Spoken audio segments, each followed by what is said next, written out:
Hello everyone, in this video I'm going to show you how to create Google Ads account. So we're currently on ads.google.com, and here on this page at the top right corner you can see sign in and start now. Now depending on your settings, if you already have your Google account sign in your browser, you might already see your account avatar on the extreme right. But if you don't, all you need to do is to click on start now. Now you will be required to put in your email and your password to continue. So we're going to follow with the sign-in process. And now after putting my Google login details, I can now see my Google avatar. This means that my Google account is already created and it's connected. Of course, if you click on it, you have the option to connect other accounts.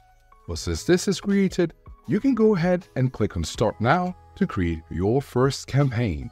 And because our account is created, as you can see at the top with the account ID, this means that you can create your first campaign.